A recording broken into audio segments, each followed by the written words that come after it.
The parents of the Michigan shooting suspect have been a pretty big part of this story for several days now, but today they became an even bigger part in two different ways. First of all, they are now facing charges, which is not often the case in these sorts of cases, but they were each charged with 4 counts of involuntary manslaughter. Their 15-year-old son is accused of fatally shooting 4 students and injuring 7 others at Oxford High School on Tuesday. And the parents you can see in this photo. So that's the news as of this morning, that they would actually be facing charges as well. And we'll get into more about why those charges might be coming. But so far, what isn't coming is them forward, because they are sort of on the lam. They're being searched for, at least they have been for the last few hours. But Charles, you seem to have a little bit more updated information about this, that they're saying it was a miscommunication, but as of right now, they still have not actually turned themselves in, correct? To be some very significant systemic breakdowns in terms of the communication between both the parents of the defendant or the primary suspect in this case, as well as law enforcement and their attorneys. So on one hand, you had them basically saying that they were not going to communicate with law enforcement anymore in terms of their surrender because they were going to be communicating through their attorneys. And then you had their attorneys essentially saying, well, they left town in order to sort of shield themselves from safety upon the arrest of their son after everything happened, and they were going to be returning. But then of late, when law enforcement has tried to find out where in fact they are, the attorneys are saying, we haven't spoken to them.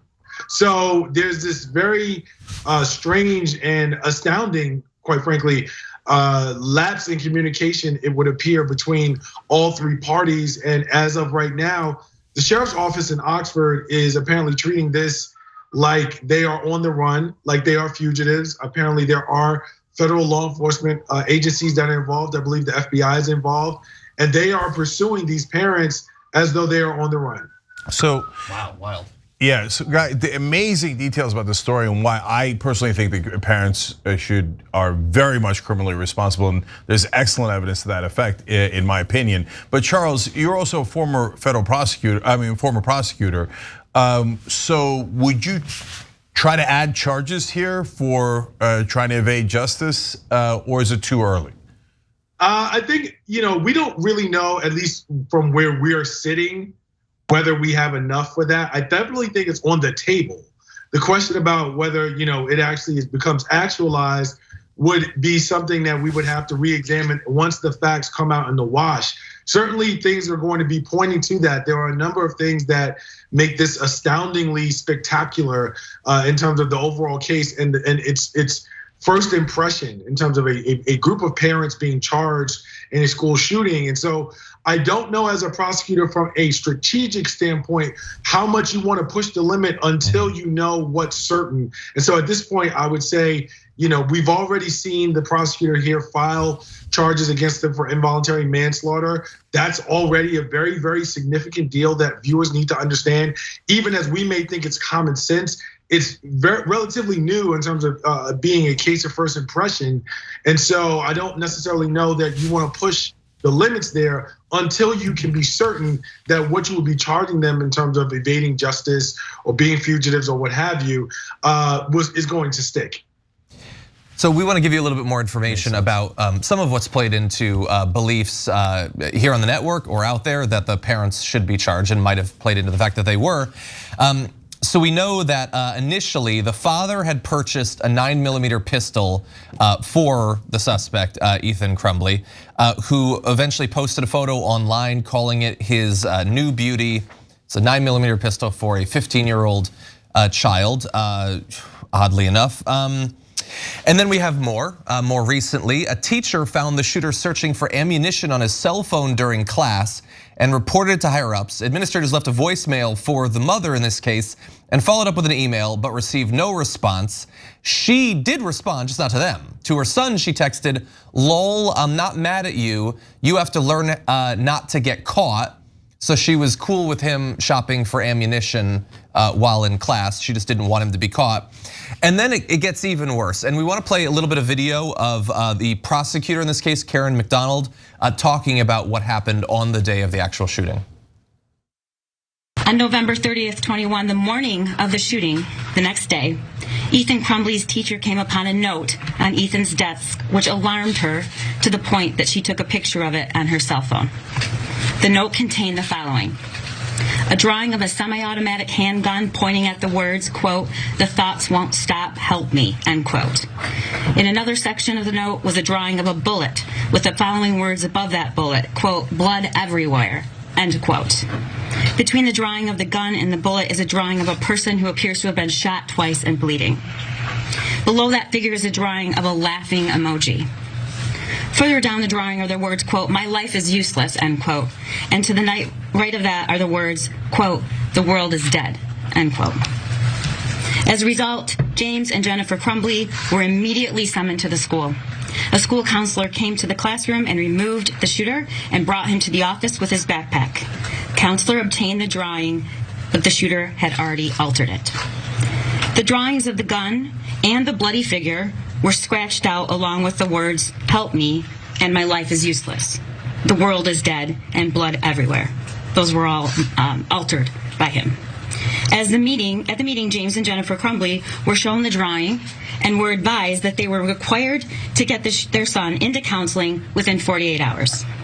Both James and Jennifer Crumbley failed to ask their son if he had his gun with him or where his gun was located, and failed to inspect his backpack for the presence of the gun, which he had with him. James and Jennifer Crumbley resisted the idea of them leaving the school at that time, of their son leaving the school at that time. Instead, James and Jennifer Crumbley left the high school without their son. He was returned to the classroom. So we've talked about a lot of school shootings because America is a country that has tolerated an ever-increasing number of school shootings. But honestly, as many as there have been over the years that we've been doing this, I've personally never seen anything like this in terms of direct parental involvement and ignoring of many warning signs. Yeah, they should definitely be arrested. And based on the evidence that we have now, obviously you go through an actual jury trial, etc., right? But on the publicly available evidence, they appear to be enormously guilty, unbelievably guilty. So Jennifer Crumbley, the mom, had also posted online about the gun that they had just bought him, saying, quote, "It's his new Christmas present." So they know that he has the gun for sure. They see his drawings where he's saying blood everywhere. "The thoughts won't stop, help me." And they don't get him help, and they don't take the gun from him. And every other piece of evidence from their social media indicates that they celebrated the gun culture. Okay, are the rest of us celebrating? I know the right wing loves gun culture. Well, it just got 4 kids killed again, right? How many kids are gonna die in how many different high schools? And 7 more injured. So it appears right now to definitely be the parents' fault. They taught him to love guns and to use them, and he's 15. And my God, if that's the one drawing, you're telling me they didn't know that he had emotional and psychological problems? They lived with him and they never noticed that? And they gave a kid that, I'm gonna say it, that damaged, that he says he doesn't wanna live and the thoughts in his head won't stop and all he can think about is violence. And they handed that 15-year-old a gun as a Christmas present. And by the way, a lot of our members are writing in already, including a guy named Turkosaurus Rex. They say, countdown to him becoming a right-wing hero and the parents becoming a right-wing hero. Is there anything that the right wing will not celebrate in quote unquote gun culture? All right, Charles. Well, I think as I have listened to this story and learned more about the details, it really is chilling. And to be candid, there are so many different failures systemically that we are talking right now about the criminal side, but the civil side of what we're going to see from a liability place is just enormous. When the prosecutor was talking about the parents' failure upon coming to the school to ultimately check whether he had the gun or whether he was armed or search his backpack. I thought it was absolutely convenient and very, very conspicuous that she did not note that at that time, neither did the school resource officers who were present in the school or any of the school administrators. They also failed to check him at that time in order to make that determination at that search. And at that point, certainly a search by a school resource officer, there would have been enough to justify that under any sort of standard, which would have been necessary in that situation. Beyond that, it floors me that there does not seem to be any, at this point, standardized protocol for dealing with young people, with students who have shown some level of emotional outcry or propensity for violence or something involving violence, such that the parents can't simply say, we don't want to take him home, we don't want to bring him home. That is not something that should be left up to the parents in that situation, because what you are doing is you're allowing those two parents to make a decision that is actually going to impact the safety of the entire student body, as well as the staff and faculty employed at that school. And so all of these institutional and systemic failures, I find, are a huge part of the conversation. Granted, we haven't gotten there yet because we're dealing with the more serious aspect of the criminal side of this and trying to apprehend these two parents. But I think it's important that we don't forget that. The other thing that I want to say is, culturally, this is, as far as I'm concerned, endemic and representative of America's domestic terrorism problem. This young man, in terms of what he decided to do, I see no difference in him being labeled a domestic terrorist than anyone else that we point the finger to who's black and brown and does not live in Oxford, Michigan. And as far as I'm concerned, his parents are aiding and abetting domestic terrorism.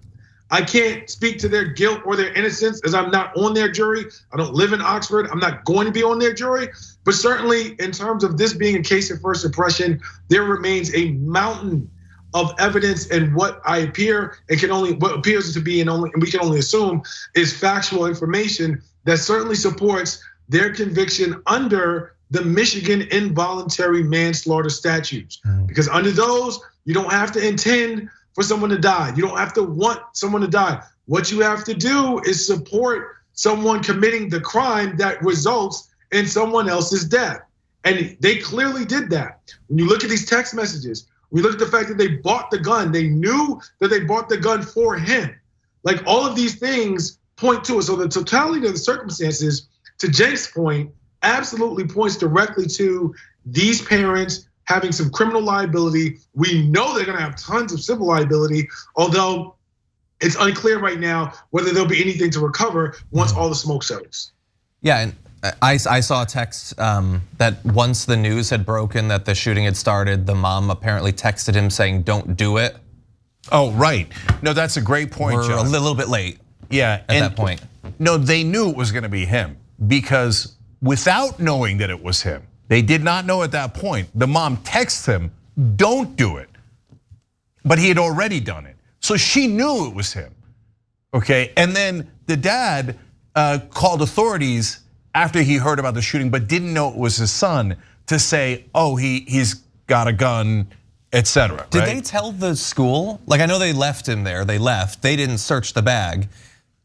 Was the school warned in any way that these parents knew they had just gotten him a gun? As far as I've seen in all the news reports, the school was not at all warned about the gun. Remember, the teacher saw him researching ammunition, how to buy ammunition and get ammunition. But as far as we know, for now, that's all the school knew, on top of the drawings and and obviously, what it appeared to be his intent. But the parents knew, and even before they found out it was their son that was the culprit in this case, they had already assumed it was their son. Yeah. So they knew he was literally armed and dangerous. They didn't take the gun away from him. They let him go back into school. It's one of the worst cases of culpable negligence that I've seen, and look, last thing on it, part of the reason that I bring up the gun culture is because there's such wide disparity throughout the country in how these rules are enforced in the schools, right? So here in LA, I know about a student went camping with his family, comes back, it has a knife left over from the camping trip in his backpack, expelled from school instantly, and they can't put him in any other school. Kid's gone, obliterated, okay? On the other hand, you have other parts of the country where parents just hand 15-year-olds guns, including knowing that they're, have significant psychological issues. And then schools don't even bother checking the backpack. And well, I don't want to offend the right wing. I mean, oh, you have a little, Tweety Bird Swiss Army knife. Oh, that's it. You're a criminal. We expel you. Oh my, you have rope. I don't know what you could do with that. You're expelled, etc. Oh, you have guns. Oh, bring them in. Bring them in. And by the way, we see this in every part of the criminal justice. Kyle Rittenhouse has a weapon, so he can murder people with it. But if you have a skateboard, you're not allowed to hit him with it when he's presenting a weapon. Trayvon Martin has Skittles and iced tea and no weapon. Zimmerman has a gun. Zimmerman is allowed to defend himself because he already has a deadly weapon, but Trayvon Martin is not allowed to defend himself because he doesn't have a gun. This is insanity. It's total, utter insanity, and it's reversed than what logic indicates it should be. I'm fairly certain now, a lot of these stories begin to blend together, that we covered a kid who was expelled from school because he had a chicken nugget that he had shaped like a gun and he pointed at someone. And so they expelled him from the school as a result of that. Yeah. So, and look, we already know exactly how this is probably going to play out because so much of it already has. The shooter is white, and so the photos of him that have been going around social media are him praying as a small child and everything like that. You could expect that. The right wing, look, I'm not gonna go so far as to assume that they're gonna try to make a hero out of him, but they're definitely gonna make the story about how this is gun control nuts going out. It's the going after the parents they can't allow. Because if you imply that people around a killer have some sort of culpability, that it's not that far of a leap that, in theory, gun sellers, gun manufacturers who are advertising to people like this could, in theory, be responsible as well. And the right is going to absolutely lose it over that. I tend to agree with John on that point. I think that the right is likely to try to cut off their sort of support at the point that it gets to be radioactive. And what I mean by that is you have a shooter who you just pretty much, given the information that we have now, is indefensible. This is not even, not that Rittenhouse was, but in their eyes, they felt like Rittenhouse was being attacked by people with skateboards, and so he had to shoot them with an AR-15. But in this case, this is just completely indefensible, and so you don't touch the shooter. However, the implications of not trying to rally behind the protection of these parents who didn't necessarily know and could not have predicted, this is the narrative that they're going to spin, of course, that they didn't know, they could be predicted, so on and so forth. They will exaggerate that to a point that makes sure that the damage is limited to the person who they can't defend, which is the shooter in this case. And anybody else who even remotely can, they can get within their scope of protection, they absolutely will because of the larger implications. Yeah, look, you guys are making a great point, and I don't want people to get me wrong. I agree, but I'm going to put an asterisk on it. So my agreement is, yeah, the kid is too toxic. He's an obvious murderer. I know they've defended obvious murderers before, right? But it's a school shooting. 4 other kids are dead.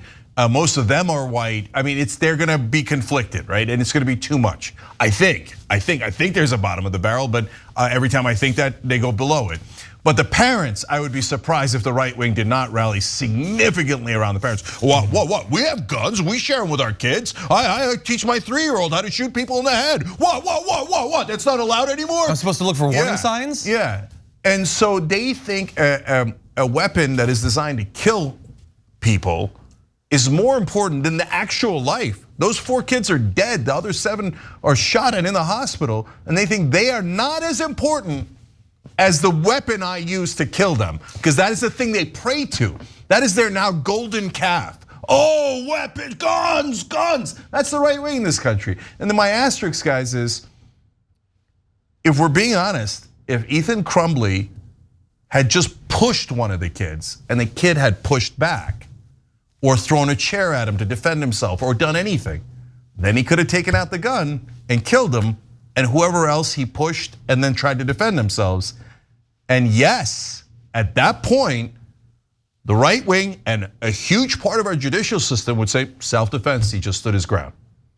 Yeah, I don't disagree with that. I think that this is all circular in terms of what it fits into the narrative, right? So we have to take a step back from this particular case and look at the narrative that the right has attempted to advance about where we are as a country, as a society, that has created a necessity for this, right? In terms of gun culture and the way that gun culture is promulgated among certain sectors of society.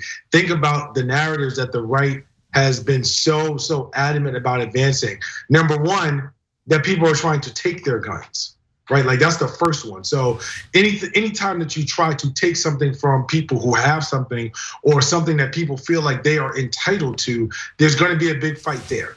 That's number one. Number two, that there are people who are here in various pockets that are threatening your way of life, whether that is forcing a mask mandate, whether that's telling you that you have to get vaccinated, whether that's threatening another shutdown because of the Omicron virus, whatever it is, there are these people on all levels, whether it's government, whether it's individual, whether it's Antifa, the boogeyman, whatever it is, there are these people who are threatening your way of life. And so all of this supports this notion and this sort of ideology, as Cenk put it out there, around gun culture sort of being paramount.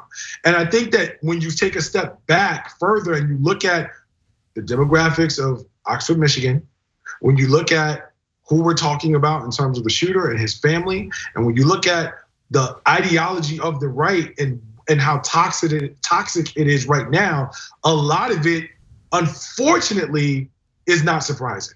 Thanks for watching The Young Turks, really appreciate it. Another way to show support is through YouTube memberships. You'll get to interact with us more. There's live chat emojis, badges.